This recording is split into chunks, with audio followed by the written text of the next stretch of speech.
ตลาดสดบรรณาขุนจานพี่น้องเป็นตลาดเช้าเนาะ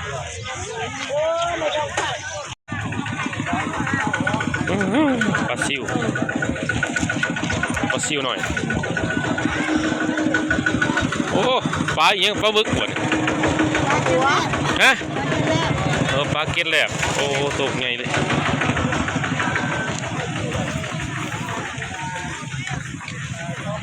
ตลาดบ่ใหญ่ปานใดนะพี่น้องเอ้ย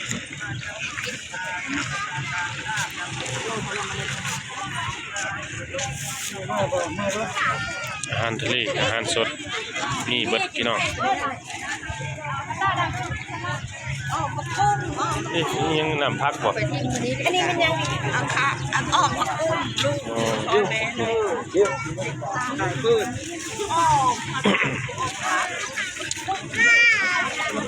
ตลาดสดประเทศสปป.ลาวนะพี่น้อง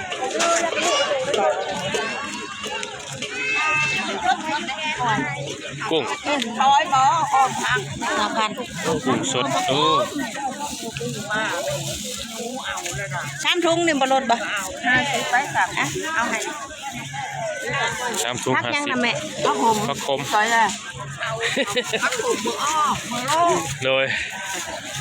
แก้วนี่จะมาเย้ใส่ซ้ำก็พันนะตลาดเมืองลาวตลาดเช้าบ่ฮอดนะนี่นะ50,000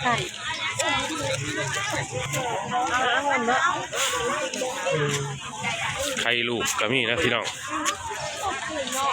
ไข่ลูกเนาะลูกละ5 บาทเอายังไข่เป็ดก็ตาคนเช้าโอ้หมูห้อยจูบเอาหมูห้อยจูบอ่ะนี่หมูห้อยเนี่ยกูมีเท่าเนาะ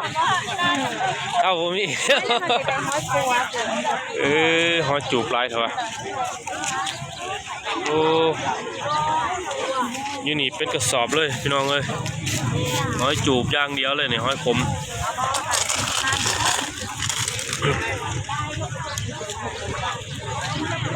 ยอดซานบ่นะโอ้ยพี่น้องเลยหนูก็มี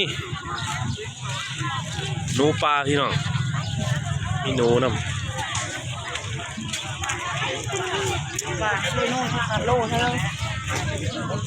โอ้ตกหนู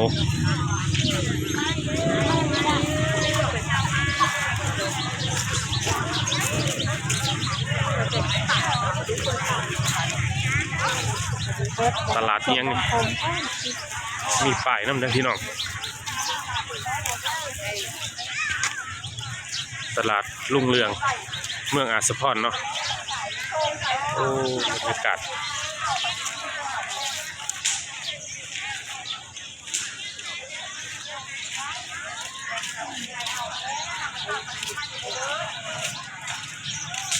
เป็นตลาดเช้านะพี่น้อง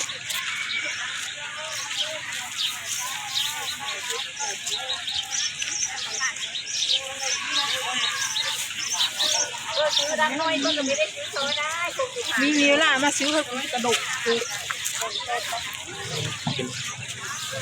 อาหารสดเนาะอาหารปิ้งย่างนะพี่น้องทั้งนี้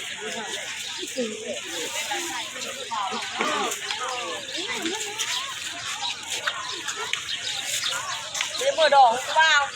ดองเพิ่ม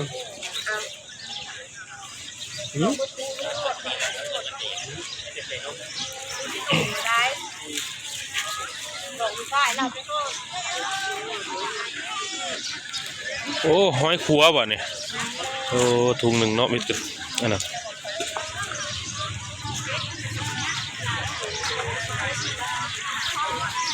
เป็นผักสด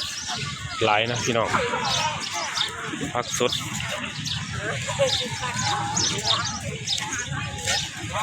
ว่างขายแบบตามผืนเลยนะพี่น้องขายแบบบ้านๆเลยนะ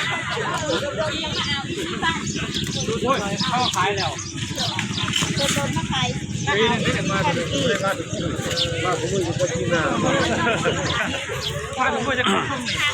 ถ้ายังส้มบรรยากาศก่อนพี่น้องเลยเป็นอาหารปลากับหลายนะพี่น้อง ารทะเลก็มีเป็นกุ้งสดก็มีนะปูหม่าก็มีเนาะ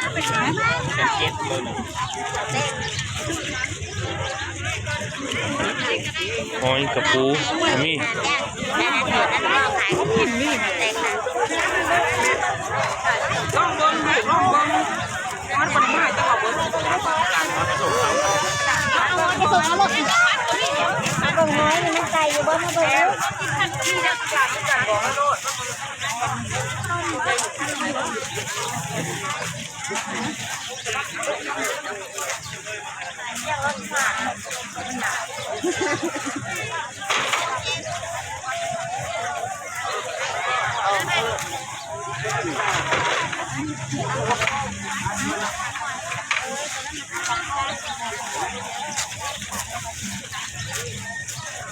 แม่ที่ไปทางภูมิแล้วก็